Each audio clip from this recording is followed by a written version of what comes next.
1, 2, 3.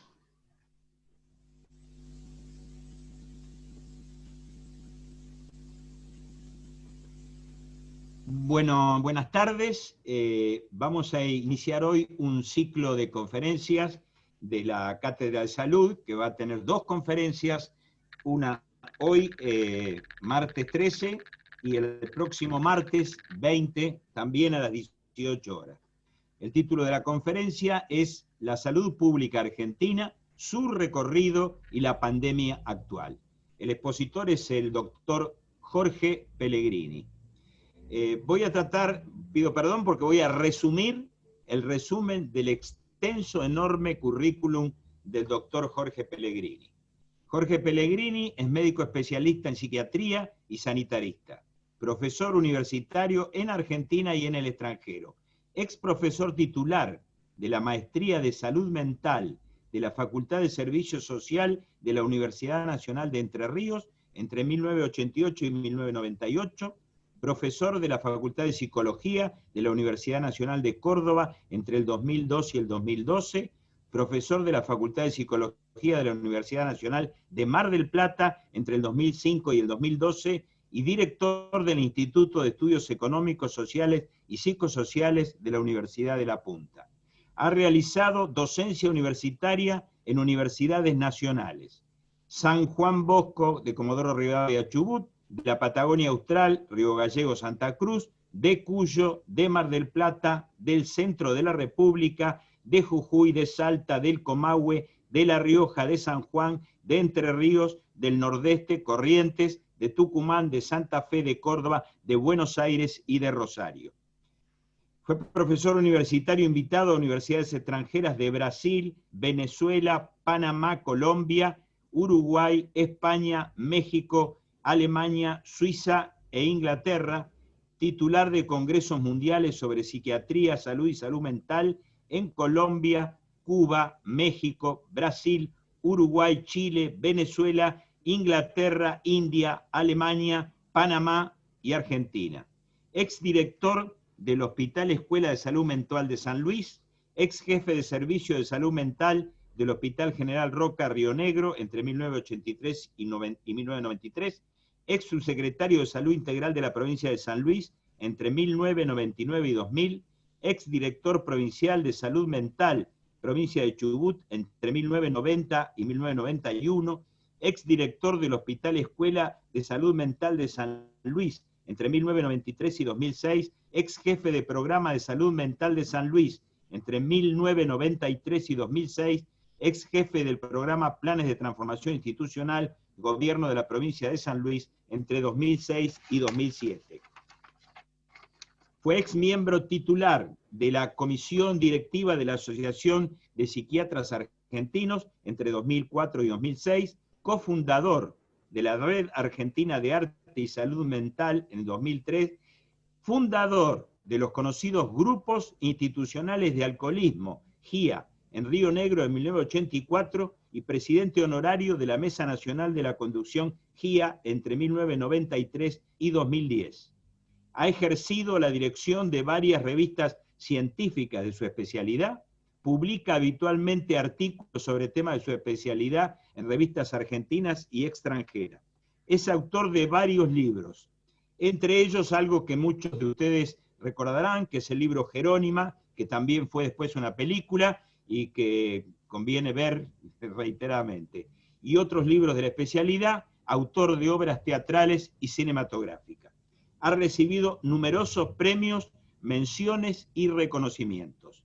Menciono solo uno de una larga lista: el Premio Mundial 2005-2008 de la Asociación Mundial de Psiquiatría en el Congreso de El Cairo por su defensa de los derechos humanos en psiquiatría. Institucionalmente, ex vicegobernador de la provincia de San Luis entre 2007 y 2011 y ex subsecretario de Salud Integral de la provincia de San Luis entre 1999 y el año 2000. Es argentino y nos habla desde San Luis. Bueno, buenas tardes, Jorge. Queda en tus manos la conferencia. Te escuchamos gratamente. Gracias, Horacio. gracias al foro por esta invitación. ¿Se escucha bien ahí, Horacio, más o menos? Sí, sí, yo escucho bien. Bueno.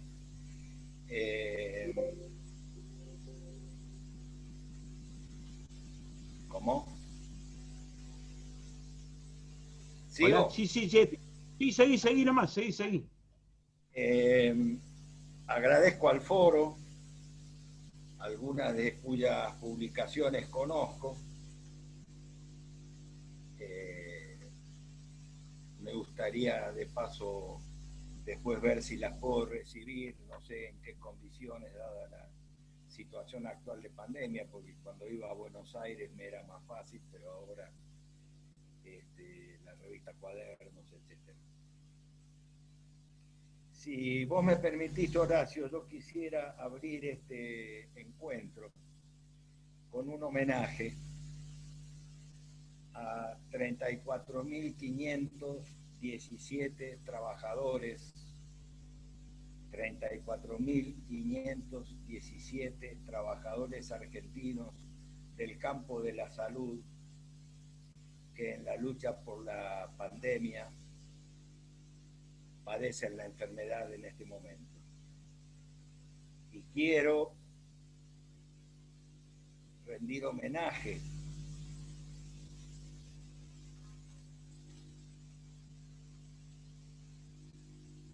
a 135 colegas médicos que también han entregado su vida para que nosotros sigamos viviendo. Y creo que esto es algo que no debemos perder jamás de vista. El título de esta conversación, yo les pido que en cualquier momento que quieran, cortamos, preguntamos, conversamos, esto con absoluta libertad. Está pensado en 2 encuentros, como dijo Horacio Micucci, porque me parece muy importante en este espacio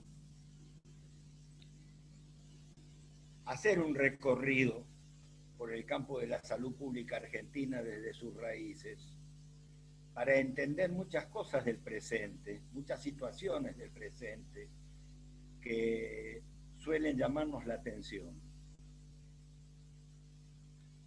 Y por los frutos conoceréis el árbol. Vamos a ver las raíces del árbol, porque el origen de la salud pública en la Argentina está enraizado en las tradiciones revolucionarias primeras de nuestro país, previo a la Revolución de Mayo. Hay una figura, que es el año belgraniano.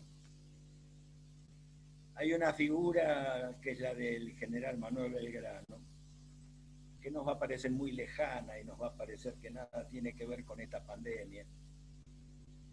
Sin embargo, es interesante saber que podría considerarse a Manuel Belgrano uno de los padres de la salud pública argentina. Y ahora vamos a ver por qué. Y vamos a ver cuánto tiene que ver con el hoy sanitario de nuestro país. Este hombre es interesante cómo las historias se cruzan. Tiene una piedra bautismal allá en 1770. Un sacerdote jesuita venido de Córdoba, el padre Baltasar Maciel, un hombre silenciado de la historia oficial, que jesuita, viene desde Córdoba, después va a Buenos Aires, en Buenos Aires pasa a ser rector nada más ni nada menos que del Colegio San Carlos, el actual Nacional de Buenos Aires, que fue la cuna de los Patriotas de Mayo. Ese padre Maciel está en la niñez y en la infancia y en la familia de los Belgrano. Maciel es nada más y nada menos que el padre de la poesía gauchesca en nuestro país. Siendo un académico de nota y un profesor brillante, es el que canta la derrota a la primera invasión inglesa, que es sobre la colonia del Sacramento en la época del virrey Ceballos, del posterior virrey Ceballos, porque lo que llamamos primera y segunda invasión en realidad fue la tercera y la cuarta, la eterna, digamos. Y Baltasar Maciel comienza ese poema, que son rompiendo todos los esquemas de la cultura clásica, neoclásica, de copia europea, y empieza diciendo: aquí me pongo a cantar a la sombra de esta encina, aquí me pongo a cantar. Fórmula que 100 años después José Hernández utilizará para encabezar la Biblia gaucha, el Martín Fierro. Belgrano, hijo de una familia de buen pasar económico, también tenía un antecedente vinculado a la salud pública, porque un bisabuelo de él, ustedes dirán, pero ¿hasta dónde vamos a ir? Y vamos a ir hasta las raíces. Un bisabuelo de él, por parte materna, 30 años antes del nacimiento de Belgrano, organiza una hermandad de la caridad que se dedica nada más ni nada menos que a fundar el Hospital Nacional de Mujeres en Buenos Aires, Hospital de Mujeres, que funcionó hasta el siglo XIX, hasta fines del siglo XIX, en Esmeralda 80, ahí en Buenos Aires. Y de ahí es trasladado a los arrabales de Buenos Aires, que era en una avenida que se llamó Las Heras, y fue el posterior Hospital Rivadavia.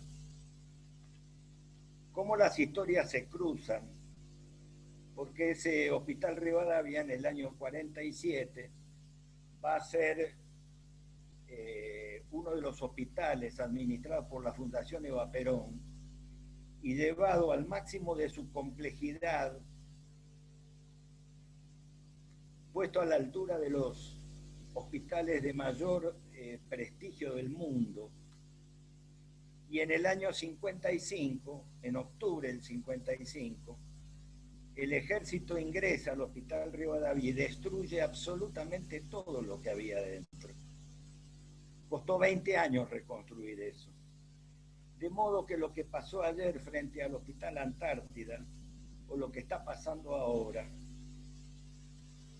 ya vemos que tiene una historia, así como la tenemos nosotros para reconstruir.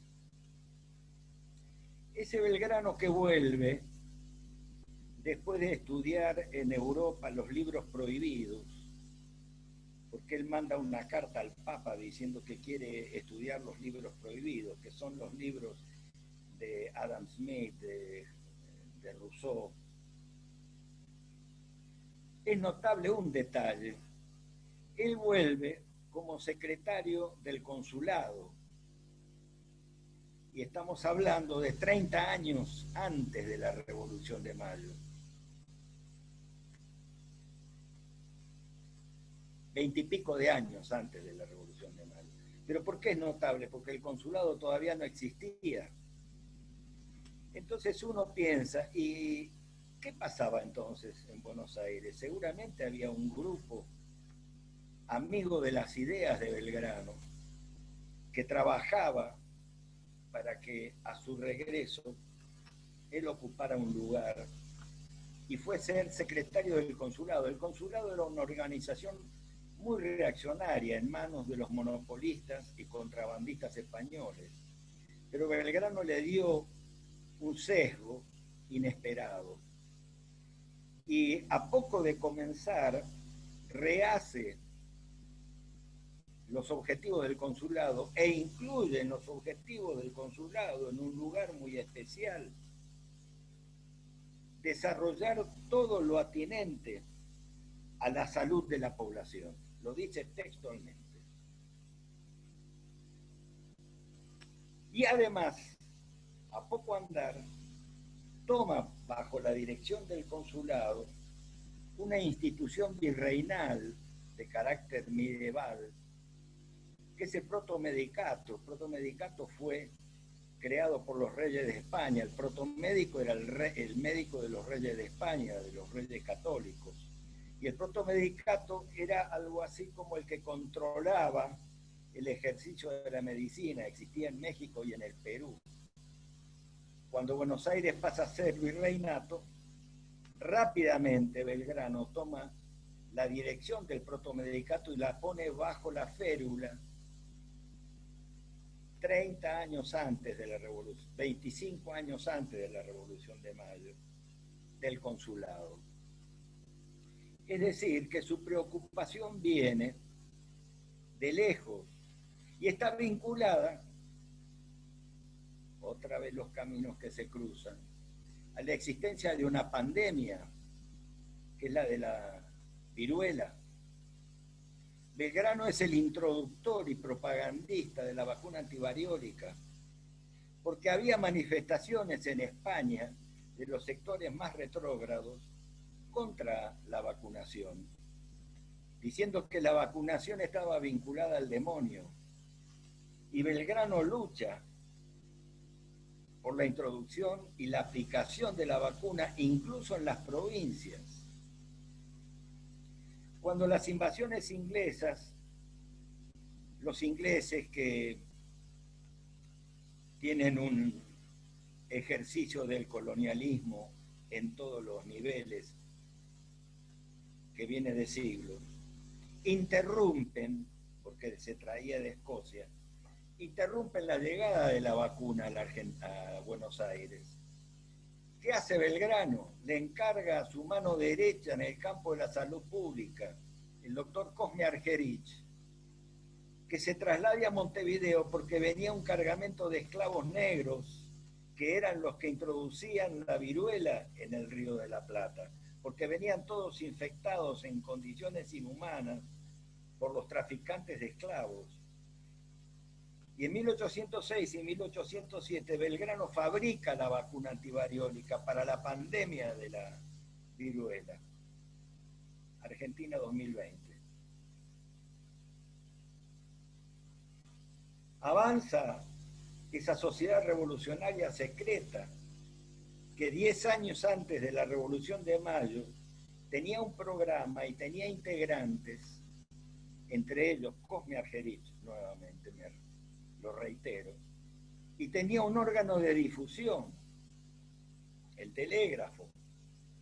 Pero es muy interesante ver lo del Telégrafo, porque el Telégrafo también tenía entre sus objetivos un organismo periodístico, el primero que hubo en el Río de la Plata, que fue la difusión de las ideas de la salud pública y particularmente la propagandización y aplicación de la vacuna antivariólica. Esto es, estamos en el campo de la higiene, enfrentando una pandemia, la de la viruela. 2020, estamos enfrentando una pandemia en el campo de nuestro país y del mundo, y recurrimos a ¿qué? A medidas de higiene, que son las únicas que tenemos. Lavarnos las manos, evitar el contacto. La higiene ha vuelto al lugar que nunca debió perder. No quedan ahí las cosas. En 1803, 7 años antes de la Revolución, Belgrano comienza a organizar la primera escuela de medicina, facultad diríamos, escuela, dirigida por Cosme Argerich. Y quienes integran y quienes se reciben allí hacen su bautismo de fuego como médicos en las invasiones inglesas, 1806-1807. donde todos aprenden, empezando por Belgrano, que en 1806 no hace un papel brillante porque desconocía el arte de la guerra, y en 1807, después de tomar clases durante un año, es un brillante militar.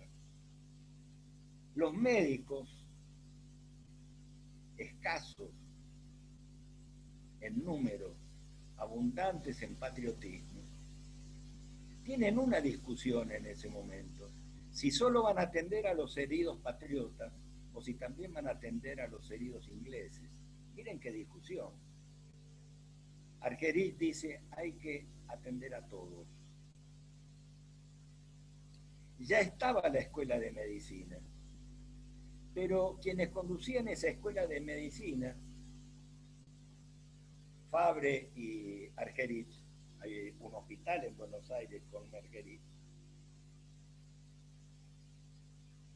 En 1807, antes de la revolución estoy hablando, cuando este grupo ya organizado para la revolución, en el nombre de la Sociedad Revolucionaria, que era secreta, y que tenía un órgano de difusión nacido en 1801, dicen, esta escuela de medicina no puede estar al margen de lo que sucede en Buenos Aires, que ya era virreinato.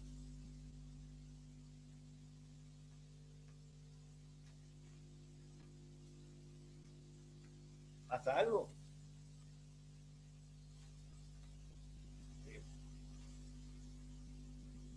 Deciden, por lo tanto, que la enseñanza de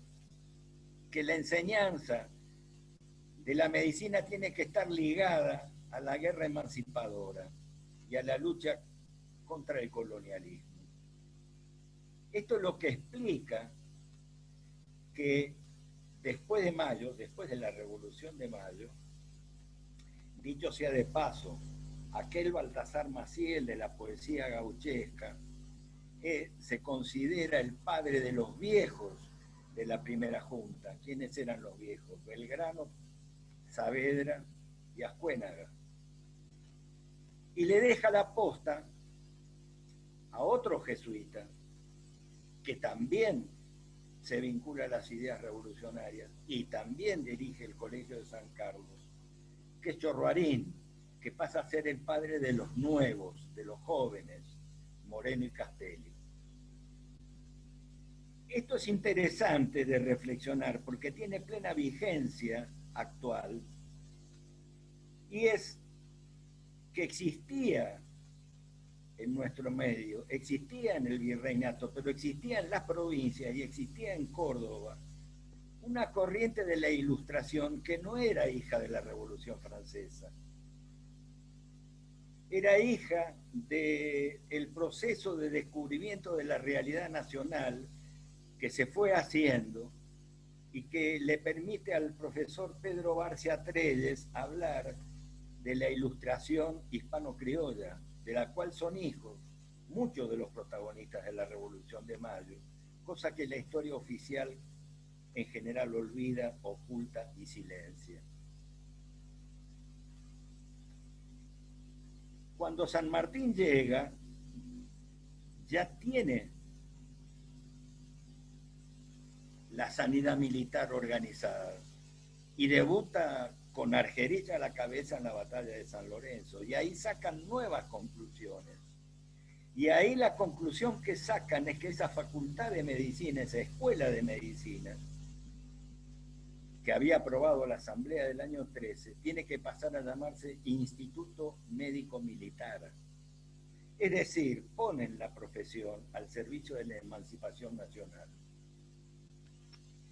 Y entonces se forman en esa facultad, en esa escuela de medicina, hombres de una talla que cubre todo el siglo XIX.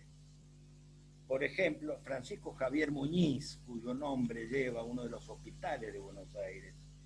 Francisco Javier Muñiz es un hombre ninguneado por la historia oficial, porque él se recibe, es íntimo amigo de Belgrano, y se recibe con una idea que él expresa en un escrito, que la medicina tiene que responder a las necesidades de lo que se ve en la realidad. Y entonces, ¿qué hace Muñiz? ¿Se queda en Buenos Aires? No, se va a vivir a la campaña, o sea, a Luján. Claro, Luján ahora es un viaje de 30 minutos. Luján tenía cabildo propio. Luján no era Buenos Aires. Luján era Luján. Era el corazón de la campaña.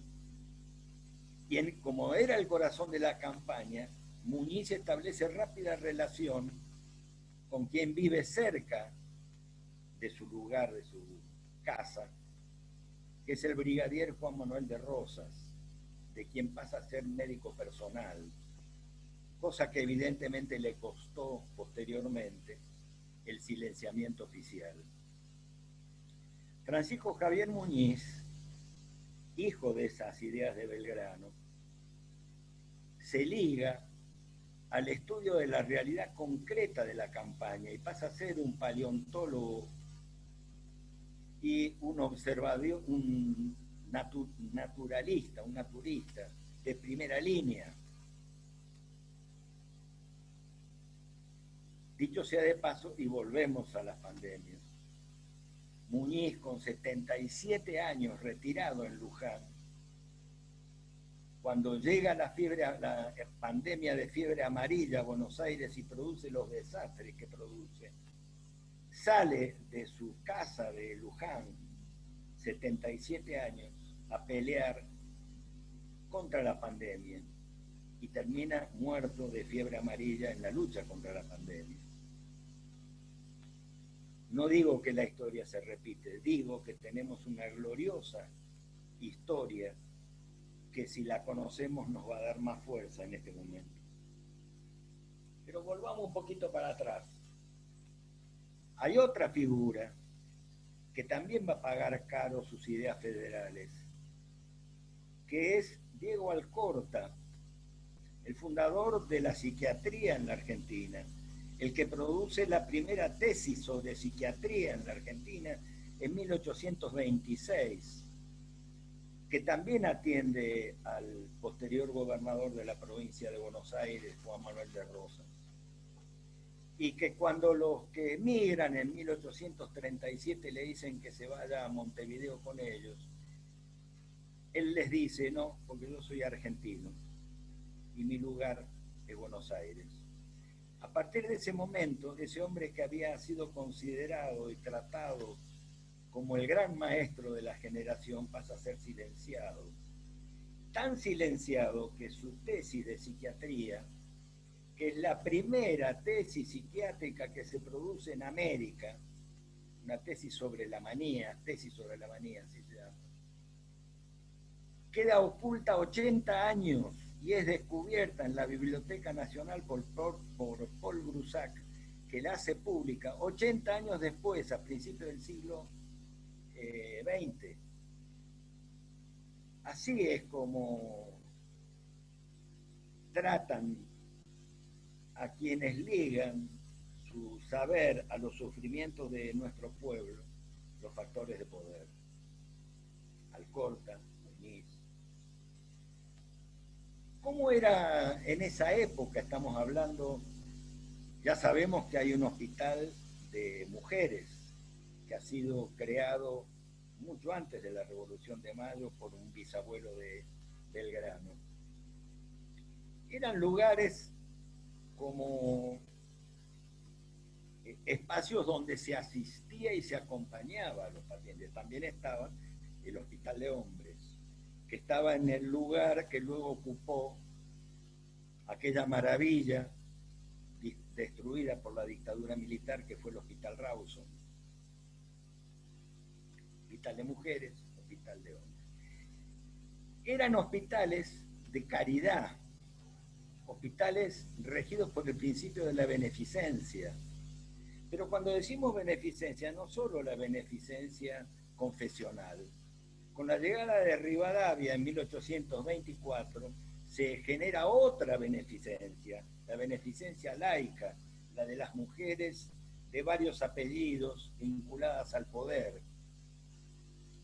que pasan a tener bajo su égida al Hospital Nacional de Mujeres, ese que viene de Tan Viejo, ese que va a Esmeralda 80, ese que luego es el Hospital Rivadavia, y ese que en 1949 la Sociedad de Beneficencia va a decirle a la señora Eva Perón que lo que hay que hacer en el Hospital Rivadavia, que está bajo la acción de la Fundación, de la Sociedad de Beneficencia, y la señora de Perón le dice, ya no está más bajo la Sociedad de Beneficencia, ahora la dirige el Estado. Ese es un punto de fractura en la historia de nuestro país, más allá de las connotaciones políticas y demás. Es un punto de fractura porque es el punto de fractura con una historia de 200 años en que la salud está a cargo de la beneficencia y de la caridad. No es un derecho, es una caridad. Es algo que, como yo soy benefactor, es decir, hago el bien, te voy a hacer el bien de ocuparme de vos, mi cuchi. Pero si no me ocupo de vos, nadie me va a venir a reclamar. Este es el eje de la beneficencia. Y es eso lo que se rompe aquel día en la Casa Rosada. O perdón, empieza a romperse. Ven que la historia de repente se hace muy presente. ¿Y cómo no va a ser así? Si Orwell decía, ¿no? El que dirige el presente interpreta el pasado y el que interpreta el pasado gobierna el futuro. 1984. Bueno, pero seguimos, vamos a seguir un poco en aquellas épocas. Cae Rosas y una familia de enorme abolengo y de enorme continuidad en la historia argentina, la familia de los Ramos Mejía, vuelve del exilio. ¿Pero por qué estaban en el exilio en Montevideo? Porque los Ramos Mejía, el padre de los que ahora vamos a hablar, es el que encabeza en 1841 el grito de Dolores contra Rosas. Ese grito el grito de Dolores era una operación en toda la Argentina, en Tucumán, en el Tucumán de Márquez, en Entre Ríos. Se producen alzamientos contra el gobierno federal con el respaldo de la Marina de Guerra francesa, del ejército francés y de la artillería francesa. Y los ingleses mirando para un costado, que también ayudan y que luego juntos van a generar el bloqueo durante 10 años al puerto de Buenos Aires. Detalle que suele olvidarse en nuestro país, que es que Buenos Aires estuvo bloqueado 10 años por las dos potencias militares más importantes de la época. Los Ramos Mejía, hacendados muy poderosos de la campaña bonaerense, hacen el levantamiento de Dolores, fracasan. Dice uno de los libros de memorias de esa época que fue ruinoso para Ramos Mejía que lo corrieran indios criollos a lanzazos. Se van a Montevideo, vienen Caseros y vuelven. Ya ustedes se imaginarán con qué ideas vuelven. Los hijos de José María y Ramos Mejía, médico, es uno de los hombres claves de lo que va a venir en el campo de las ideas, en el campo de la cultura y en el campo de la salud en nuestro país. Son los que van difundiendo las ideas del positivismo filosófico. Ramos Mejía es un hombre, además de una inteligencia muy especial y una capacidad de liderazgo muy grande, liberal vinculado a la cultura y algo más con Francia. Y es el que hacia 1880 integra la generación del 80 de ese grupo de intelectuales que ahora vamos a ver en su composición y cómo algunas conductas de hoy, 2020, se explican en aquel origen también. Porque Ramos Mejía, que se dedica al campo de lo que hoy llamaríamos la psiquiatría, se llamaba el alienismo, después podemos ver por qué, va generando no solo un trabajo específico, médico, especializado, sino que funda el llamado Grupo de los Martes. Estamos hablando de 1880, 1885. El Grupo de los Martes era un grupo que se reunía en la clínica de Ramos Mejía, de José María Ramos Mejía, cuyas ideas tienen hoy todavía vigencia muy grande en nuestro país. A ver qué dice acá. Parece que comenzó el segundo tiempo de Bolivia.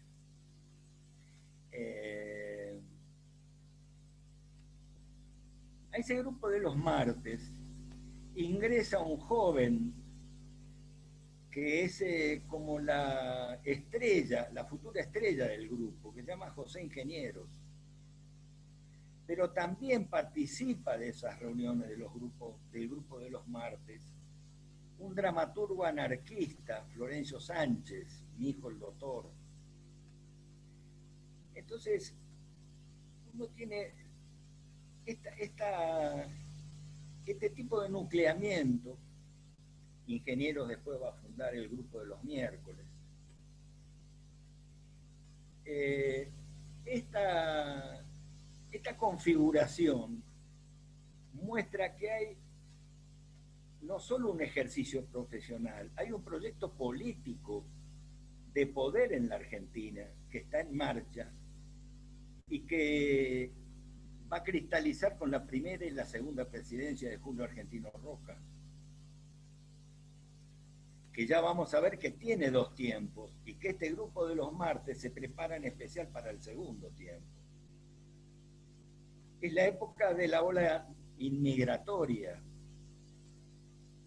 que se basa, mejor dicho, dicen que se basa en una frase de Juan Bautista Alberdi: gobernar es poblar. Pero estos intelectuales del poder, de la oligarquía terrateniente, siempre fueron muy inteligentes y supieron dónde hay que recortar un pensamiento. Porque si ustedes leen la obra de Alberdi, van a ver que Alberdi dice gobernar es poblar, pero la frase sigue. Y cuando dice poblar con pobladores que tengan recursos de conocimiento técnico como para desplegar la industria en nuestro país y puedan tener capital como para iniciar emprendimientos. No habla de cualquier masa de inmigrantes. Yo no defiendo ni ataco a nadie en esta revisión. Lo que quiero decir es que nosotros no hemos nacido de un repollo. En realidad hay dos figuras que alimentan a esta generación del 80, introductores del positivismo, pero con lecturas muy diferentes de la realidad nacional, que son Juan Bautista Alberdi y Domingo Faustino Sarmiento. Pero si volvemos a la composición de los martes, uno dice cómo en uno de los ámbitos del intelectual más prestigioso de la oligarquía terrateniente había socialistas y anarquistas. Sí, lo sabía. Sí, lo sabía. Ingeniero fue uno de ellos. Fue el discípulo dilecto de Ramos Mejía. Pero también tengamos en cuenta que si seguimos en este orden, el hijo dilecto de José Ingenieros se llamó Aníbal Ponce. Entonces, hay un libro de Aníbal Ponce muy interesante, cuya lectura me parece que nos ayuda a entender todo este se llama La vejez de Sarmiento. Todos ellos son admiradores de Sarmiento, hasta hoy. No es que después revisaron esa posición, hasta hoy. Yo recuerdo cuando yo era, está bien, fue hace años, pero no tanto, cuando era estudiante universitario, que salíamos a manifestar, una de las consignas, entre comillas, de izquierda, que nos hacían vocear era arena, cemento en la escuela de Sarmiento. Y a mí había algo que no me entraba en la cabeza, pero si mis amigos más revolucionarios lo decían, algo de cierto debía haber en la cosa.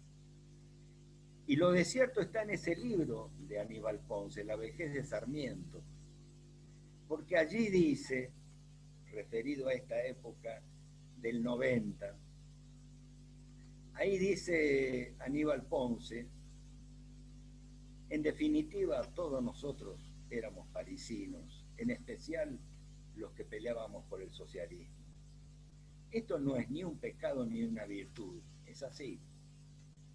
Más todavía, uno de los creadores del socialismo, de los fundadores del socialismo, Germán Abbe Lallemand, un hombre de una trayectoria revolucionaria incuestionable, un hombre que levantó las ideas del socialismo allá por 1880, 1885, y se decidió a caminar la Argentina, vivió en San Luis y levantó planos topográficos yendo a pie por la planicie de San Luis.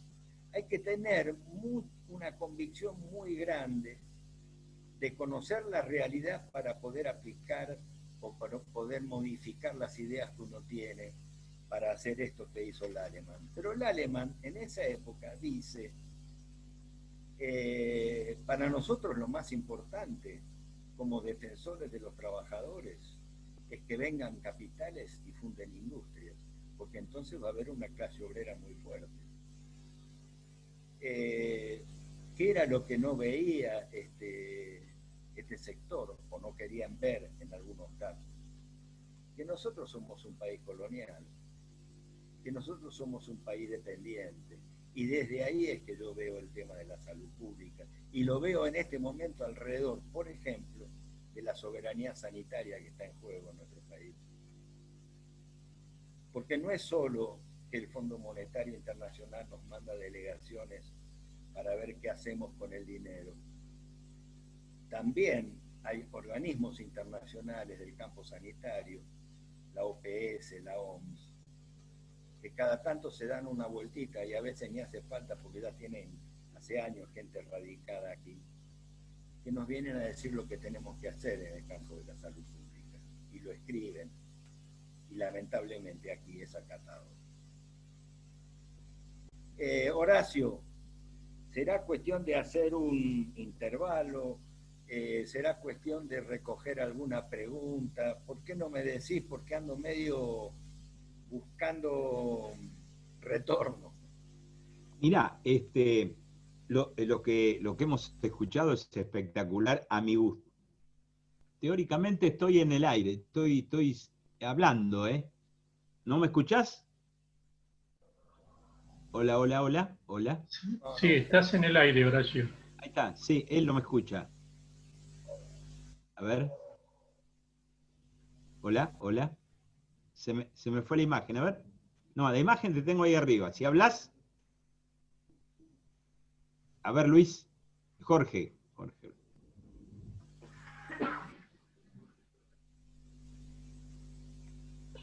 El doctor Pellegrini tiene conectado el audio. Si nos habla, seguramente lo vamos a escuchar. A ver, habla, Jorge. Habla si te escuchamos. Hola. ¿No estás escuchando? No escucha, dice. Ahí escucho. Ahí vuelve. Ahí escucho. Bueno, a mí me parece que hasta ahora es espectacular la idea que está desarrollando. Yo no sé cómo pensás vos dividirla en estas entre 2 días. Podemos parar y hacer unas preguntas, si alguno lo hace, o podés seguir. A mí me parece el hilo, me parece perfecto. No sé cómo pensás vos cortarla. Yo hasta ahora no tengo, por lo menos en el chat de Zoom, ninguna pregunta. No sé si en YouTube están recibiendo alguna pregunta o idea que quieran decir. Para recibir de YouTube tengo que entrar por otro lado, así que apenas entre un mensaje lo voy a transmitir a ustedes. Hagamos una cosa, continuemos, no, sin cortar el hilo, hasta que vos creas que llegás a lo que sería la mitad de hoy, y ahí sí abrimos las preguntas. Si no, hay que cortar la conexión entre esta emisión y la de YouTube. ¿Me escuchás, Jorge? Sí, yo te escucho bien. En realidad lo que estaba tratando de ver es si vamos bien, si vamos por donde tenemos que ir, si vamos muy bien, vamos muy bien. Si, a mi gusto, perfecto. Si, es el arranque necesario. Yo si por lo algún, menos si algún compañero quiere, no sé, decir algo, preguntar, opinar, menos insultar o a todo. No va a haber nada de eso. Me Bueno. parece muy interesante tu búsqueda de raíces y datos vitales. Eso desde ya te digo, me parece, estoy anotando cosas que me parece que marcan un hilo que hay que profundizar, por lo menos para mi gusto. Me llamó mucho la atención tu referencia a las palabras de Alberdi sobre qué era en realidad gobernar es poblar, porque precisamente hablando con algunos amigos, estaban preocupados, incluso desde el punto de vista de la defensa, por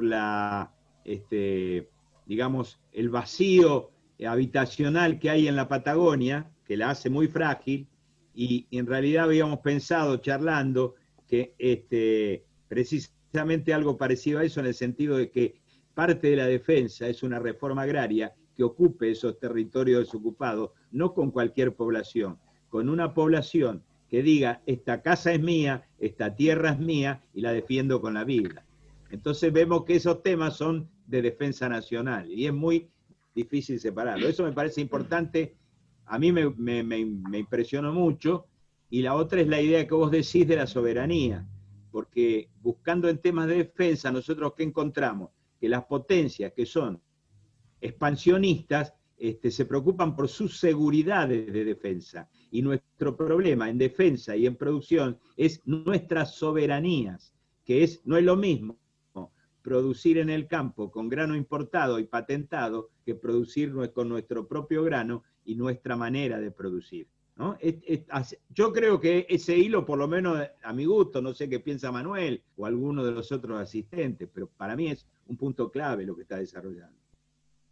Así que vos verás en qué momento querés cortar lo que es hoy o seguir hasta el punto que vos digas, bueno, la próxima el martes que viene. Y ahí largamos las preguntas de YouTube. Lo que no quiero, Horacio, es saturar y cansar, eso me refiero. No creo. Si es la impresión que me está dando a mí, no creo que está saturando. No sé qué pensás, Manuel, vos que estás ahí también. Doctor Manuel, habilite su audio. Sí, ahí está habilitado. Ahí habilitado. Me gustaría mucho que Jorge continúe con esa manera de ver lo pasado que empieza a verse en el presente. Sobre todo eso cuando habla de que eran socialistas de París. Creo que... Perdón, ¿se escucha lo que dije? Sí. Es decir, porque, bueno, lo que nosotros vemos hoy en día es que las concepciones de ciencia, ya sean positivistas o materialistas dialécticos, son concepciones europeas. O sea, son concepciones que, si bien yo acepto que digamos que el materialismo dialéctico explica mejor lo social que el positivismo, pero al mismo tiempo sigue siendo europeo y una mirada europea. Y como creo que lo dije en mi exposición, nosotros teníamos acá una ciencia. Nosotros teníamos los americanos, antes de 1491, teníamos una ciencia. Y bueno, esa ciencia ha sido vencida, ha sido derrotada. O sea que de alguna manera, digamos, son elementos que nosotros tenemos que ir rescatando, que creo que es lo que está haciendo Jorge desde su ámbito en este momento, ¿no es cierto?, en su conferencia. O sea que me gustaría mucho que Jorge siga hablándonos del origen de aquellos socialistas que eran socialistas parisinos, creo que dijiste, Jorge, o de París. De alguna manera, digamos, estaban con la ciencia europea y estaba la ciencia americana, que seguramente existió, ¿no es cierto?, así totalmente desvirtuada. O sea, esa sería una opinión que me surge en este momento y que me gustaría que la sigamos conversando con Jorge o que Jorge siga hablando, ¿no es cierto? Eso de que de alguna manera hasta el socialismo venía un poco de Europa, que así era, obviamente. Bueno, la doctora Valverde dice que para nada está saturando, ¿eh? Dice que está perfecto. Bueno, entonces yo le voy a creer y sigo. Voy a tomar esto que dijo, porque está en línea, entiendo yo, que dijo Márquez, el tema europeo. Aclaro que lo de éramos todos parisinos, no lo digo yo, lo dijo Aníbal Ponce en el libro La vejez de Sarmiento. Y sí quiero recordar que Aníbal Ponce fue, además del hijo directo de ingenieros, uno de los difusores del marxismo oficial en nuestro país, que luego en la década del 30 es expulsado de la Argentina por la dictadura de Justo y Uriburu Justo, y es defendido en la Cámara de Diputados por Lisandro de la Torre y acusado por Marcelo Sánchez Orondo. Pero esa ya la vamos a ver, porque eso es de 1930 y pico. El tema europeo que dice Márquez no es secundario, porque, bueno, nosotros tenemos dos... ¿Se escucha ahí, Micucci? Sí, se escucha, doctor. Nosotros tenemos dos figuras claves del positivismo en la Argentina, que hay que estudiarlas también referidas a su momento histórico. Uno es Alberdi y el otro es Sarmiento, tal cual como dije. Pero tampoco hay que olvidar la polémica entre Sarmiento y Alberdi en esa maravillosa, debe ser una de las polémicas más sabrosas que tiene la historia argentina, cuando Alberdi escribe las cartas quillotanas y Sarmiento escribe la 101. Pero quiero tomar una frase de Alberdi, que tiene que ver con este tema de la soberanía y tiene que ver con todo lo que estamos hablando. Alberdi dice, el 25 de mayo de 1810, los argentinos cambiamos el virreinato español por el virreinato de Buenos Aires. Eso se lo dice a Sarmiento. Ustedes calcularán la respuesta del Sarmiento. De modo que es necesario estudiar a cada uno, porque expresaron situaciones totalmente distintas. No hay que olvidar que Alberdi es declarado traidor a la patria por no votar la capitalización de Buenos Aires. Pero volviendo a lo europeo, se va produciendo en la Argentina, vinculada al fenómeno inmigratorio y al modelo agroexportador, se va produciendo una dependencia respecto de Europa, respecto de Alemania, respecto de Francia, respecto de Inglaterra. Pero en el campo de la salud pública, esa dependencia es particularmente respecto de Francia y de Alemania. Ojo, no quiero decir que sea ni mejor ni peor, digo como fue. Ahora, ¿qué pasaba en el mundo? Porque en el mundo, por eso la frase de Laleman, que uno dice, ¿cómo? Un tipo que era socialista, era tan proletario, llegó a dirigir el diario La Vanguardia cuando volvió a Buenos Aires, cuando el diario La Vanguardia expresaba firmemente la defensa de los intereses de la clase trabajadora. O sea que no era cualquier dirigente el alemán. Yo estoy orgulloso porque estuvo en San Luis, se casó con una maestra de San Luis que fue la que organizó la primera huelga docente en la Argentina. Me pasé un avisito puntano ahí. Pero cuando el alemán dice eso, lo que uno piensa y dice, claro, ¿qué es lo que no ve el alemán? Que ese capital que ingresa a la Argentina es un capital que está generando una matriz dependiente, no es que se desarrollan las fuerzas productivas según el interés nacional, se desarrolla la fuerza productiva según el interés de esos capitales extranjeros que vienen. Y esos capitales tienen una matriz europea y se apoyan en la penetración cultural que el Río de la Plata, particularmente Buenos Aires, tiene desde 1810. Esto no es ni a favor ni en contra. Esto es como lo podemos discutir. Ahora, ¿qué estaba pasando en el mundo? En el mundo estaba pasando que aparecía, después de una revolución también, que tuvo mucha influencia en la Argentina, la revolución norteamericana, mucha influencia. No hay que olvidar que en 1810 el grito revolucionario en Chile fue respaldado por un buque norteamericano. Y hay quien dice que la estrellita en el barco, en la bandera chilena, es una de las estrellitas de la bandera norteamericana. Esto a lo mejor es una chicana, pero lo que quiero decir es para pensar que era un continente en disputa. Era la presidencia de Roca, cuyos aspectos sociales están patentizadas por ese drama aún vigente, que fue el genocidio de la conquista del desierto.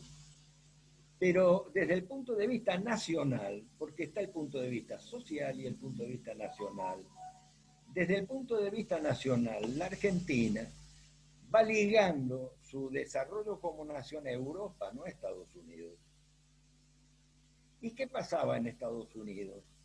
Comenzaban a aparecer, hablamos ahora del tema de la salud pública, y otra vez aparecen las pandemias, porque la epidemia de cólera en la Argentina en 1869 es producto de la guerra de la triple infamia que alimentó a Inglaterra para destrozar el Paraguay, pero los soldados que volvían todos enfermos de cólera.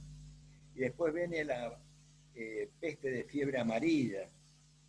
Ahora, ¿qué consecuencias tenía eso? Que los puertos quedaban paralizados porque los trabajadores portuarios se enfermaban. Los trabajadores que hacían el hombreo de bolsa quedaban contagiados. Los marineros quedaban contagiados. Es decir, los barcos quedaban anclados en los puertos y esto significaba pérdidas muy grandes para las grandes empresas. Estados Unidos, básicamente Rockefeller y después Kellogg, tenía intereses poderosísimos en Centroamérica, vinculados a la explotación de la industria alimenticia, la banana, bueno, todo lo que ustedes saben. Entonces, para Rockefeller, cuando se le paraba un barco por cuarentena, 40 días, era un perjuicio económico. Entonces Rockefeller inicia lo que todavía continúa, y hay un sector del progresismo argentino que quizás puede explicar algunas cosas. Rockefeller inicia con la fundación 1870, 1880, la organización de lo que después se llamó la Oficina Sanitaria Panamericana, hoy OPS, que a principios de siglo se funda formalmente, en 1901 creo que es, pero comienza a llamar a los parasitólogos, a los virólogos americanos más conocidos, porque hay que resolver el tema de las pandemias, porque significan un costo elevadísimo para la política agroexportadora. La Argentina no entra en eso. La Argentina está mirando a Europa, como dijo Manuel. El resto de América, particularmente Centroamérica, el Brasil, con su producción de exportación, de la cual se beneficia Rockefeller and Company, se responden a la convocatoria y empiezan a juntarse los hombres de ciencia más ligados al conocimiento concreto del problema en América Latina. Y miren qué nombres que voy a decir. Uno de ellos es Finlay. Finlay es un médico cubano que por su descubrimiento en el campo de la fiebre amarilla, en homenaje a él, el 3 de diciembre es el Día del Médico. ¿Por qué? Porque el invasor norteamericano le roba el descubrimiento y lo publica como propio.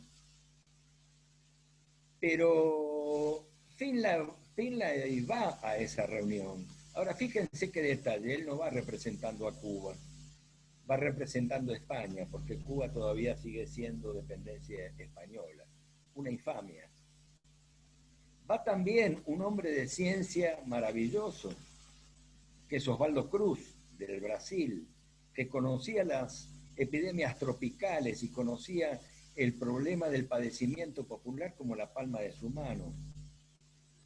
Y ya en 1905, 1910, conocía el Amazonas como la palma de su mano. Y entonces empieza a organizarse ese centro de investigación, cuyo objetivo, es cierto, es un objetivo en el campo médico, pero responde a la necesidad de ganancia de esas empresas monopólicas, Rockefeller y compañía. De ahí que muchos compañeros ven con extrañeza que Rockefeller esté tan interesado en la salud pública, que Kellogg esté tan interesado, que Rockefeller y Kellogg hayan organizado nada más ni nada menos que la conferencia de Alma-Ata. Pero eso tiene su historia y eso tiene su razón. Después nosotros vemos de todo eso qué nos sirve y qué no nos sirve. Entonces, ahí hay un momento, por eso es interesante lo que dice Márquez, que Roca se niega a que Argentina participe de las reuniones convocadas por Estados Unidos. Y ese grupo de intelectuales, ingenieros, lugones, generan un movimiento anti-yanqui en la Argentina a principios de siglo. Entonces esas reuniones de los martes en lo de Ramos Mejía empiezan a tener un sentido práctico, porque el gobierno de Roca es un gobierno que mira más a Europa, mientras que lo que viene creciendo es lo de la doctrina Monroe, a la cual Argentina no adhiere. Ustedes recordarán que Argentina no adhiere, no porque de repente sea antiimperialista, es anti-yanqui y es pro-europeo. ¿Es mejor, es peor? No sé, eso no tiene que ver con el objetivo de esta charla. Entonces, Argentina se niega a participar de la fundación y del desarrollo posterior de la OPS, incluso hasta la presidencia de Irigoyen. Estamos hablando ya del 2025. Y no hay que olvidar que Roca, cuando termina su segunda presidencia, tiene que ir a descansar y se va 2 años a Europa. En realidad es un buen descanso. Pero el secretario que llevaba era José Ingeniero, que es el que le prepara las reuniones en España y en Italia. Por lo tanto, hay que pensar en eso que dice Márquez, que cómo se fueron forjando algunos pensamientos, rupturas, entrecruzamientos. Yo voy a dejar para la próxima vez un hecho gigantesco de la cultura argentina, que es la reforma universitaria del 18, que el año pasado o el anteaño se cumplió el aniversario con poco bombo y pocos platillos en la Argentina. Y cuando uno conoce la reforma se da cuenta por qué. José Luis Romero, ese gran historiador que tuvo la Argentina, dice que los grandes hechos de la historia argentina reconocen tres sectores. Un sector es el que produjo esos grandes hechos. Otro sector es el que interpreta los hechos que esos otros produjeron. Y un tercer sector el que se aprovecha del hecho. Con el tema de la reforma universitaria es totalmente así, pero lo vamos a tomar cuando lleguemos ahí. Entonces, hay un periodo donde en la presidencia de Roca principalmente, que sigue hasta el 14, pero Irigoyen también va a continuar con esta orientación sanitaria internacional, donde el pensamiento sanitario argentino se liga al pensamiento europeo, principalmente alemán y francés. Y allí hay una figura clave que también debería ser sacada del olvido, que es el doctor Domingo Cabrer. El doctor Domingo Cabrer era un brillante psiquiatra, se llamaban alienistas en esa época, formado en Alemania, en Suiza y en Francia. Y impulsa, junto a José María Ramos Mejía y a la generación del 80 y a los que llegan al poder con Roca, algo que siempre llama la atención, que es una política en el campo de la locura. Y uno dice, habiendo tantos problemas, justo se van a ocupar del tema de la locura, que es un tema que a quién le puede interesar. Pero claro, el positivismo filosófico había puesto en el centro de los temas el tema de la razón, el tema de el saber, lo que se llamaba el saber positivo. Lo que no se puede medir no existe. Y de repente aparecían seres humanos, como los locos y los delincuentes, que no encajaban en la norma. Entonces había que tener especialistas en el campo de la criminología y de la psiquiatría, porque se estaba haciendo la organización nacional, pero además se estaba haciendo la organización nacional con 3 millones de personas que eran de cada pueblo un paisano. No vinieron 3 millones del mismo lugar, el mismo pueblo, el mismo idioma, la misma historia. Al contrario, eso que se llama el crisol de razas, en la Argentina fue un impacto de heterogeneidad demográfica impresionante. Y entonces aparecía la necesidad de intelectuales, de profesionales, que pudieran decirle al Estado cómo era la conducta y por qué era como era la conducta de estos seres humanos. Por eso se funda el Hospicio de las Mercedes en esa época, y en un año se duplica el número de camas y en 2 años se triplica, porque se rotulaba como locos a todos aquellos que no encajaban en este nuevo orden, que tampoco terminaba de cerrarse. La otra pata de esta situación era la educación.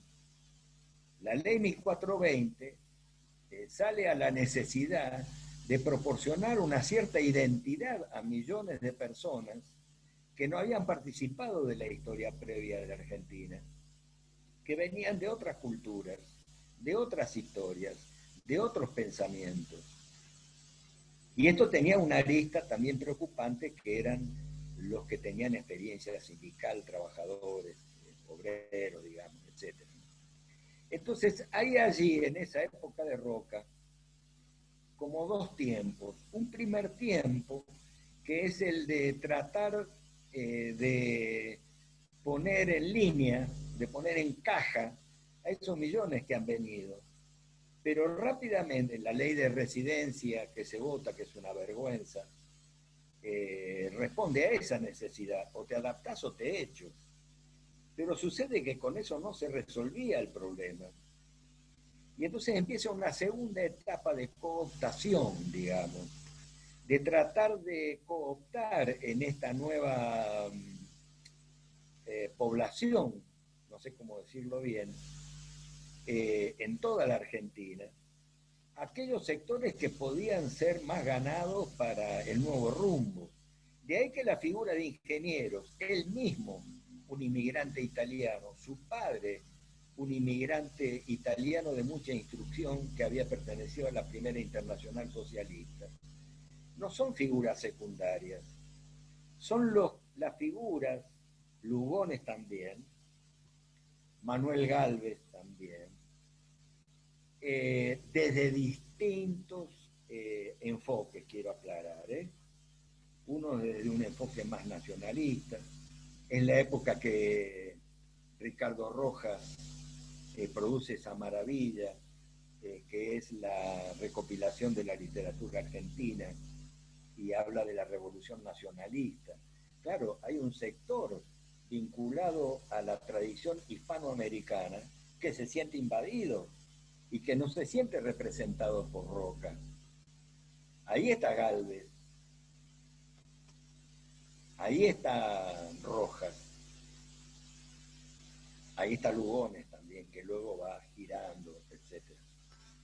En el campo sanitario, Buenos Aires ya en esta época de la cual estamos hablando, ha ido fundando una red entre el 80 y el 90, una red de hospitales que aún existen. Así se funda el Muñiz, así se funda el Subizarreta, así se funda el Hospital de Clínicas, por ejemplo, era un hospital chico, llamado Hospital Buenos Aires, que se le da a la universidad y pasa a ser el Hospital de Clínicas.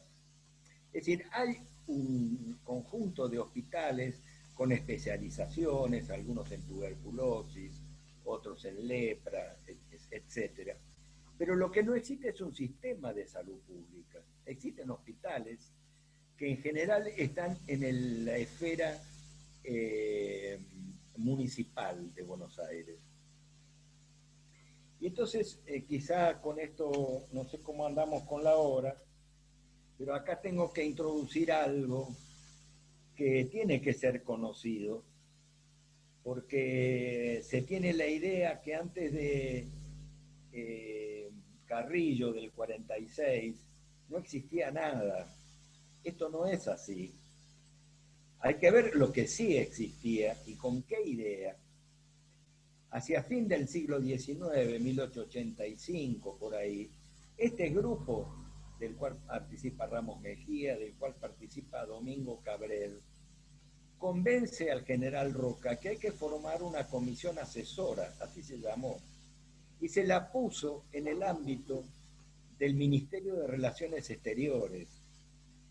¿Por qué? Y porque se vio que allí la posibilidad del manejo de caja rápido, que era lo que Cabrel exigía, Cabrel fue un sanitarista brillante, era posible.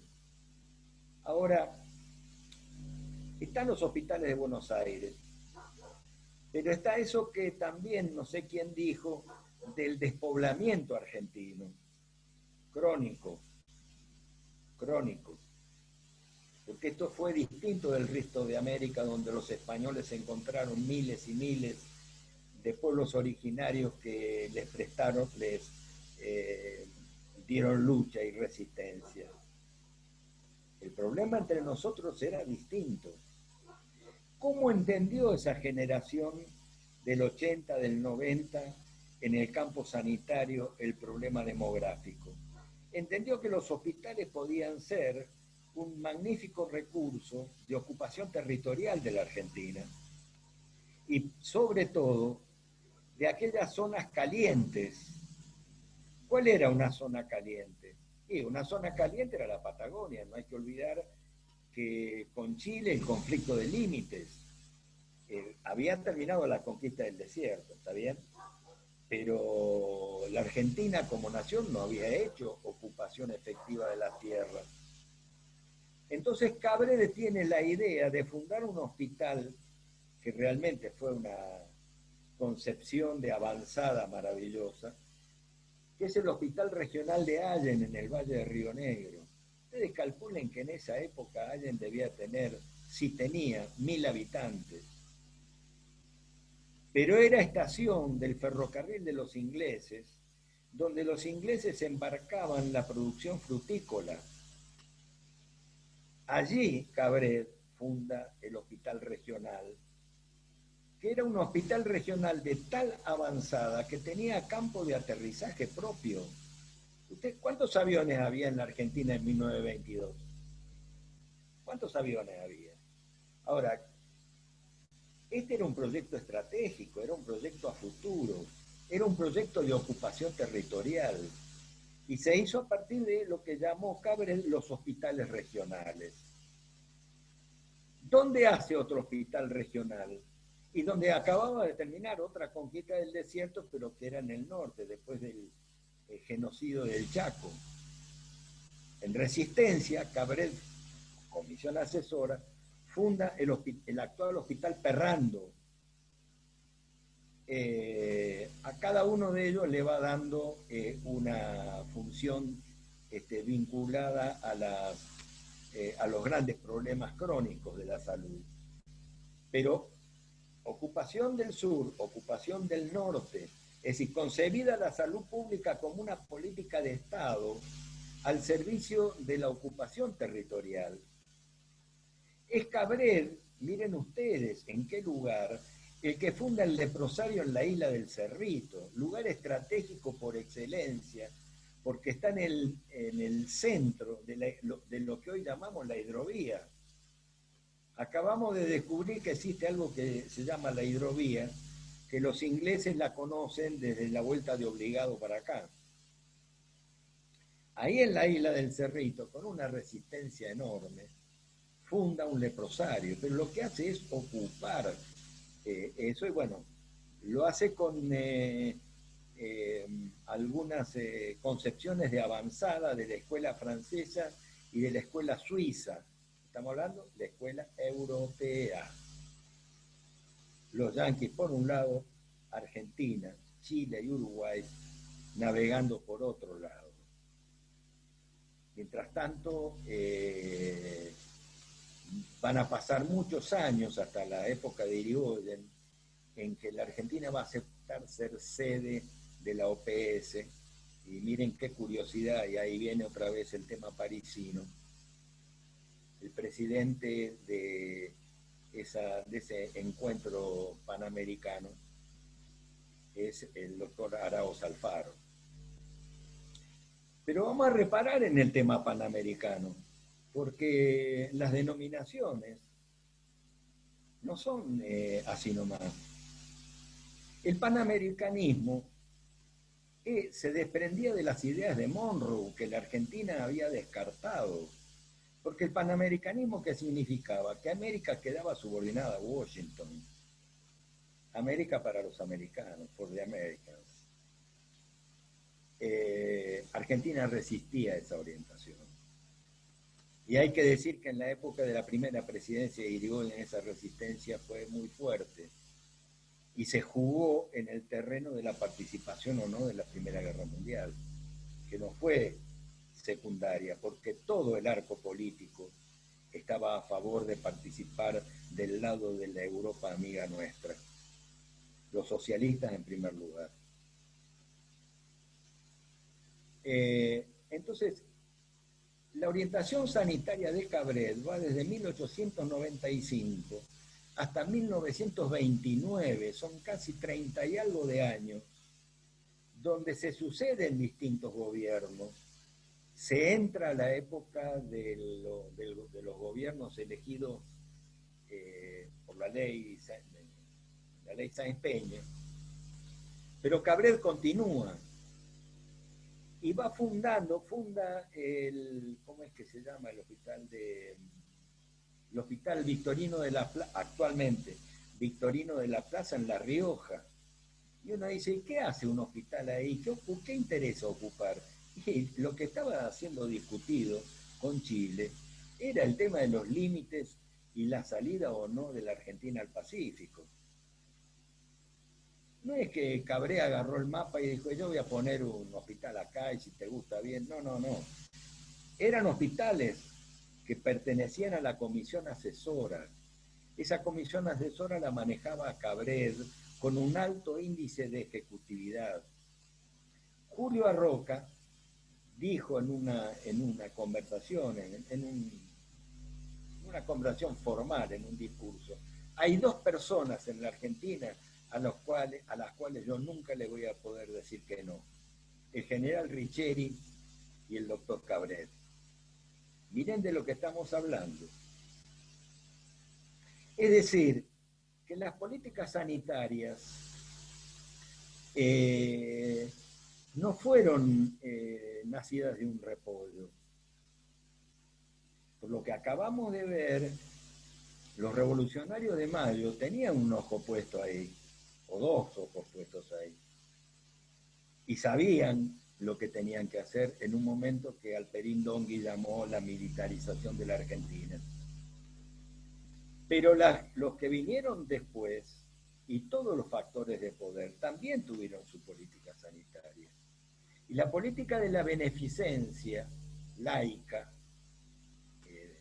de las familias de los varios apellidos, dura hasta el gobierno del general Perón, del 46 en adelante. Pero no solo eso, sino que la orientación nacional hace que acá me estoy corriendo unos años, pero después vamos a volver para atrás, que la Fundación Rockefeller mete en la época de la década infame, presidencia de Agustín P. Justo, en 1936 logra meter una facultad de enfermería en la Universidad Nacional del Litoral. Ahora, cualquiera sabe que si uno quiere hacer política sanitaria y no ganó a los enfermeros, está listo. Entonces empiezan a formarse los enfermeros de Rockefeller en la Argentina, no en Buenos Aires, en la Universidad del Litoral. Y en el año 47, la señora Eva Perón cierra esa facultad y dice, los enfermeros que se van a formar son los enfermeros que necesita la Argentina y no que necesita el señor Rockefeller. Esos gestos nunca son gratuitos. Por eso, lo que estamos viendo hoy, este odio que parece, que es tan secular, tiene esta historia. Rockefeller se fue de la Argentina, mejor dicho, le invitaron a irse, pero le sacaron la Facultad de Formación de Enfermeros y a partir de ese momento lo hizo la Fundación Eva Perón. Y Rockefeller plantea un recurso en la Organización Mundial de la Salud para que no se reconozcan esos títulos, etc. Vuelvo para atrás. Domingo Cabret, formado en las ideas del positivismo, la Argentina formada en las ideas del positivismo, ingenieros, los mismos sectores socialistas que luego se desarrollan en nuestro país, tienen planteado como tema central el tema de la razón.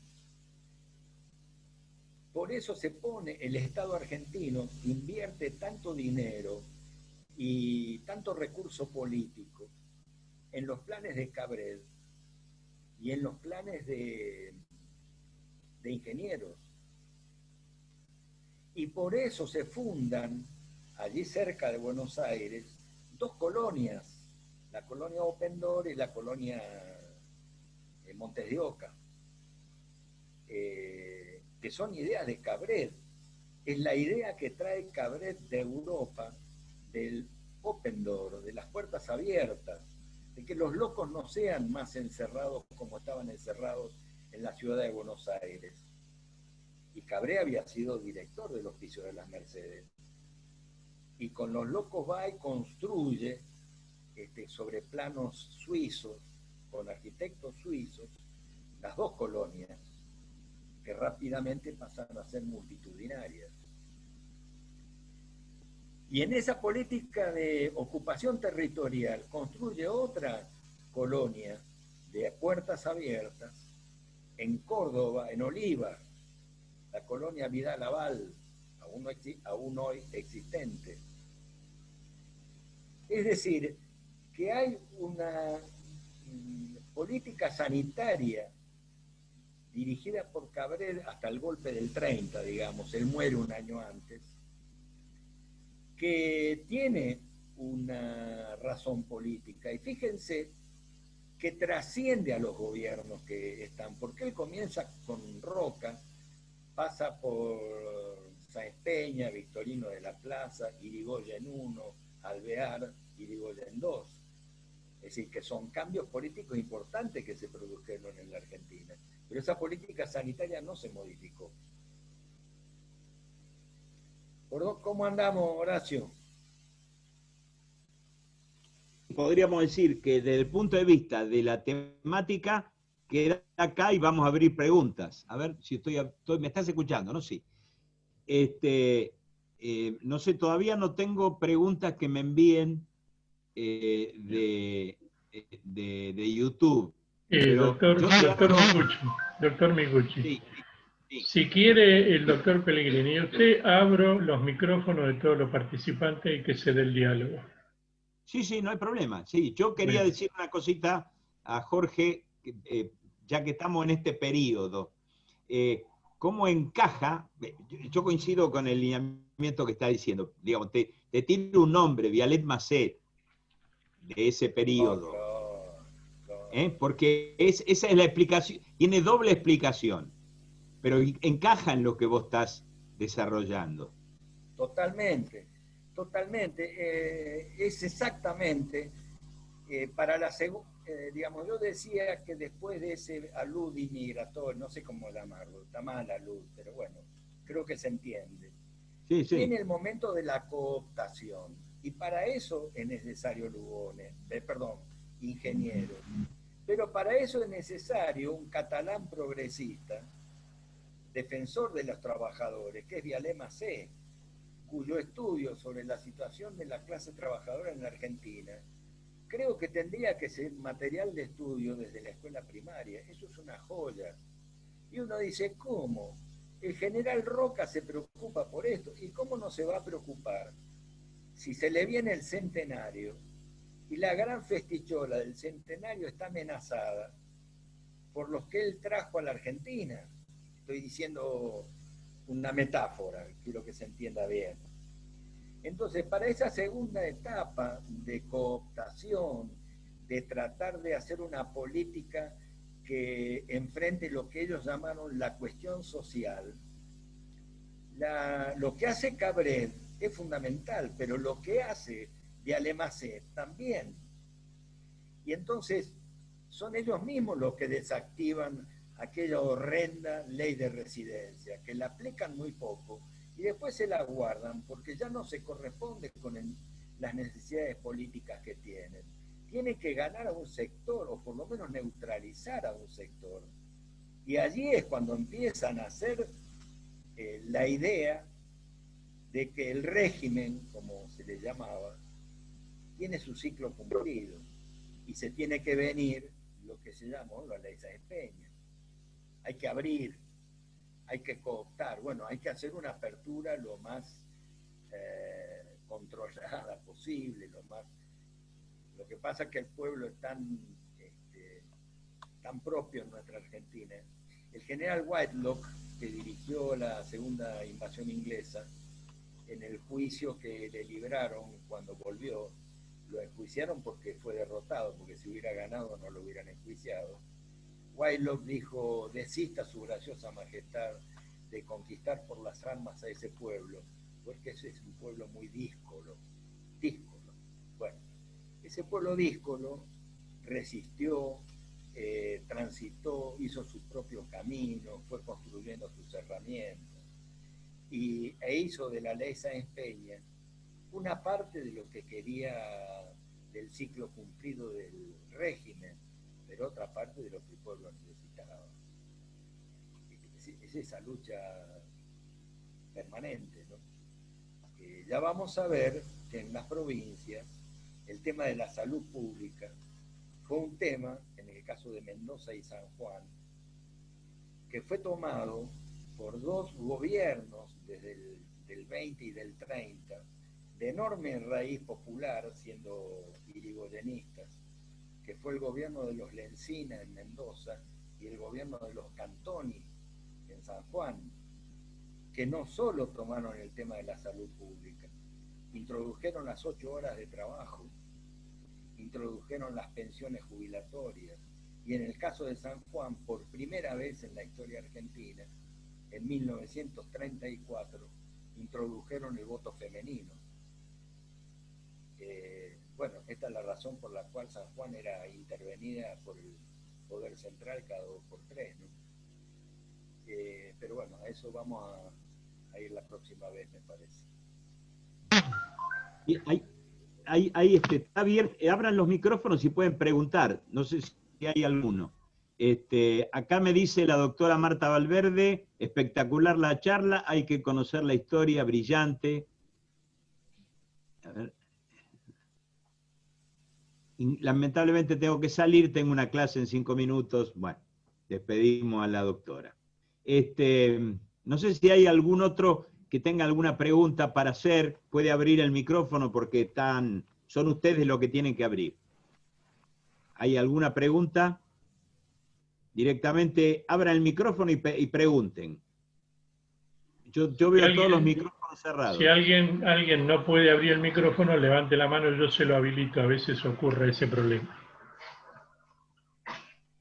¿Alguien tiene algo que preguntar? Ahí está Manuel, dale. Manuel. Bueno, yo diría que es brillante la exposición de Jorge y realmente me manda a estudiar, ¿no es cierto? Ya que yo quisiera que quede grabada esta conferencia para la bibliografía que voy a tener que enfrentar ahora para tratar de poder conversar con Jorge, ¿no? Me parece muy importante, ¿no? Quizá tengo ahí una idea que tiene que ver con la vida cotidiana que me ronda desde ayer, es el hecho de que la Cava haya iluminado a pedido de la Embajada Española los edificios representativos de Europa, ¿no es cierto? A ver cómo lo vemos a eso, porque también es importante cómo está interpretando hoy la gente, ¿no es cierto?, la dependencia o no de potencias extranjeras. Al mismo tiempo, Horacio, permitime que salude a los muchos tucumanos que son más de 6, 7 u 8 que veo acá, ¿no es cierto? Entre los cuales quiero especialmente saludar a los hermanos, a la doctora Amenábar y a Alfredo Amenábar, popular Pilolo, en el sentido de que, bueno, hemos perdido un gran amigo hace poco tiempo, unos hermanos, un Jesús Amenábar, uno de los hermanos Amenábar, un gran defensor de la salud pública, que murió justamente por el COVID. O sea que, bueno, es una pena que todavía los tucumanos, no sé si podremos en mucho tiempo poder hacer un duelo como corresponde. Bueno, quería adherirme a eso que también manifestó en su comienzo Jorge, entre los muertos por el COVID acá en Tucumán, en este sentido. Bueno, y sobre todo la gran concurrencia de tucumanos que vemos acá, ¿no? Y por supuesto, vuelvo, cierro, felicito ampliamente a Jorge y bueno, me tiene que pasar un poco de bibliografía también, ¿sí? Muchas gracias. Te agradezco, Manuel, el recuerdo para Jesús. Hola. Se cortó. A ver, hola. Dale, Pilolo. Ahí está. Te quiero agradecer. No me hagas llorar a mí también, pelotudo. Nada. Doctor Amenábar, con la muerte de Amenábar, fuimos muchos los que lloramos ese día. pero no vamos a olvidar. Por supuesto que no. Por supuesto que eso no se olvida. ¿Sí? Y bueno, es lo que nos tiene que dar fuerza para seguir en esto, ¿no es cierto? Para seguir interpretando, mejorando nuestro propio sistema de salud argentino, americano, buscar las maneras de tener un pensamiento nuestro que nos beneficie alguna vez, ¿sí? Porque siempre estamos con pensamientos que todo lo de afuera es mejor y lo que hacemos los argentinos queda en la nada. Entonces, bueno, hay que seguir luchando por eso, ¿no? La emoción de lo de Jesús, que todavía está reciente, es una cosa muy importante para mí. Bueno, para peor encima, que con esta pandemia ni siquiera nos podemos juntar, salvo por vía de esta vía, ¿no es cierto? Bueno, un abrazo, Jorge. Me pareció extraordinaria tu exposición, me deja pensando muchas cosas y por supuesto me gustaría seguir escuchándote y conversando con vos. Gracias, hasta luego.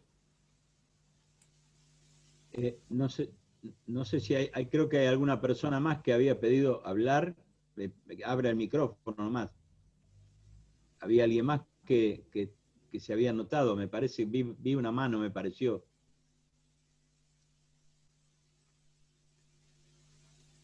No hay nadie más.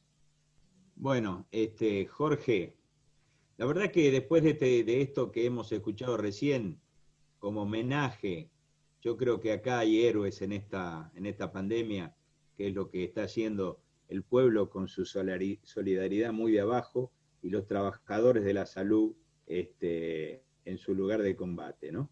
Me parece que es muy difícil seguir preguntando llegado a este punto, que me parece el cierre correcto a esta espectacular primera conferencia, y te anticipo que me parece que va a haber más que dos, porque da para mucha conversación, para mucho conocimiento de las raíces, de dónde venimos, porque es cierto lo que vos decís, hay gente, bueno, también lo que decía Manuel, hay la idea que a veces es a la europea, a la parisina, pero en realidad lo que desde hace mucho tiempo se está intentando lograr es la integración de ese pensamiento avanzado y revolucionario con nuestra realidad y con nuestra historia, que esto es un poco lo que hemos buscado desde el Foro Patriótico y Popular y desde el Instituto de Estudios Nacionales. Hurgar en nuestras raíces, en las cosas que tenemos de lejos, y males y bienes vienen de lejos. Podemos charlar mucho sobre esto, creo que da para más de dos, francamente te lo digo, creo que no alcanza el tiempo, hay mucho para tejer acá. Efectivamente, como dice Manuel, ahí surgen ideas y debates que hay de largo tiempo atrás. Yo coincido con lo que decía Jorge respecto a ese pensamiento argentino argentino, de la oligarquía más europeo que norteamericano, y creo que Saavedra Lama tiene que ver con eso que está diciendo Jorge, ¿no? Porque por eso Saavedra Lama tuvo su premio Nobel de la Paz en su momento, me parece, porque por esa disputa. Es decir, que en la historia nuestra se ve en cada lugar donde uno busque ese desgarramiento por la disputa de nosotros y esa lucha de nosotros por ser verdaderamente independientes. Me parece que se dan todos los planos y Silvana. Nosotros hemos encontrado elementos de salud en la búsqueda de una defensa nacional, que es la soberanía sanitaria o la soberanía alimentaria o la soberanía industrial, sin la cual no se puede pensar defensa nacional, y vemos que hablamos de salud pública y aparece el tema de la defensa nacional y de la independencia nacional. Yo no sé, me parece que el mejor final es lo de recién, que es un homenaje más que sentido, porque se demuestra con las lágrimas a los que están cayendo en esta guerra contra la pandemia. Jorge, si no hay ninguna otra pregunta o quien quiera hablar, yo daría por terminado acá. Invitamos al próximo martes, también a las 18 horas, para seguir esto que es más que interesante y que abre un camino inmenso, y que demuestra que no estamos separados, nos vamos juntando, como dice la vieja revista Cuadernos, ya vieja para nosotros, Cuadernos para el encuentro en una nueva huella argentina, y creo que esto que vimos hoy es que vamos coincidiendo, vamos caminando y vamos abriendo el camino. Jorge, no sé si querés cerrar con alguna palabra final. Sí, si vos me permitís un minuto. Sí, sí, sí. La Argentina tiene planteado desde sus inicios los problemas sociales y el problema nacional. La pandemia ha desnudado, y se habla mucho de eso, y creo que está bien que se hable, los problemas sociales, la pobreza, el hambre, la desocupación, el deterioro de las condiciones de vida del pueblo argentino. Ahora, yo creo que hay una cuenta que saldar, porque la pandemia también saca a la luz la cuestión nacional. ¿Y dónde saca el tema de por ejemplo, en el tema de la soberanía sanitaria? Por ejemplo, en la discusión actual que hay sobre la vacuna. El otro día vi una cosa que a mí me impactó mucho en una red, que una persona decía, la vacuna será china, será rusa, será cubana, será inglesa. Bueno, ojalá sea cubana. Y yo decía, pero ¿cómo no se le ocurrió decir, ojalá que sea argentina? De cómo el tema nacional está siendo como corrido del campo de situación. Y Argentina tomó en esta pandemia, después lo vamos a ver la próxima, medidas de soberanía sanitaria que mostraron ser efectivas.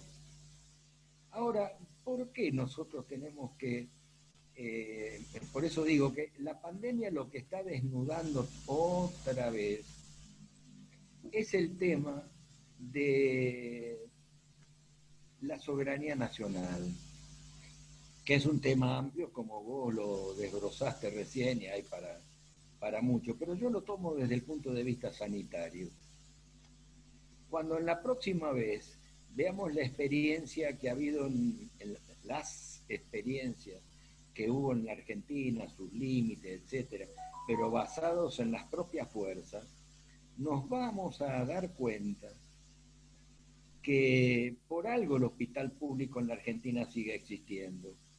Por algo el pueblo chileno, boliviano, paraguayo, qué sé yo, viene a atenderse a nuestro país. Porque acá la salud pública sigue existiendo, maltrecha, bombardeada, en las condiciones que todos sabemos, pero sigue existiendo. Y sigue existiendo porque hay un pueblo que de alguna manera u otra apuesta para que siga existiendo. Yo me acuerdo cuando yo dirigía el hospital de salud mental, a mí me conmovían las cocineras que traían de su casa el perejil para que la comida para los pacientes fuera más rica. Si el hospital no hubiera sido de esas compañeras, si no lo hubieran sentido como propio, si la salud pública hubiera sido lo mismo que trabajar en un kiosco, no hubieran hecho eso. Y eso tiene que ver con la historia de nuestro país, lo que muy bien explicó Márquez de Carrillo, lo que vamos a tocar en la próxima vez de Oñatibia, lo que vamos a tocar en la próxima vez del 73 al 76. Como es toda una tarea fundamental de recuperación nacional de nuestra propia historia, para valorar en toda su dimensión lo que es la salud pública para nuestro pueblo. ¿A dónde va la señora del barrio Tibiletti cuando está embarazada? ¿A dónde va? Y donde la vecina le dice, che, tenés que ir al centro de salud porque tenés que hacer esto, aquello. Y cuando tiene el nene, ¿qué hace? Y lo primero que le dan los vecinos o el agente sanitario es el plan de vacunación. Hay toda una cultura en la Argentina, hay toda una historia bombardeada, saboteada, todo lo que se quiera, pero que está sostenida porque porque los gobiernos populares en la Argentina le prestaron atención al tema de la salud.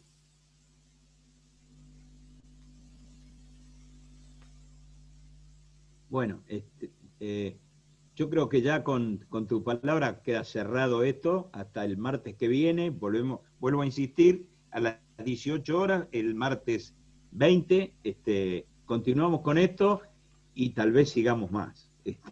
Creo que has abierto un camino muy más es otro importante. precio. No, si es con bibliografía, como dijo Márquez, y más de 2 es otro precio.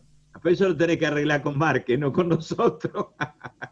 Bueno, ha sido un gustazo enorme, un honor para nosotros haber hecho esta conferencia y seguir. Y bueno, creo que hay muchos temas para estudiar, discutir, debatir, y creo que es una búsqueda de esa integración de que hablamos.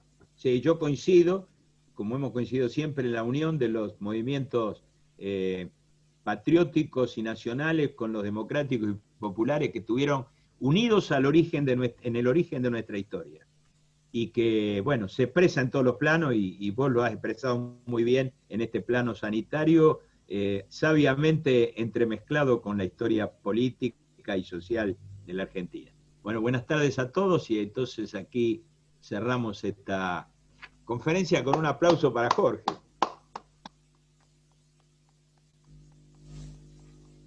Hasta la próxima.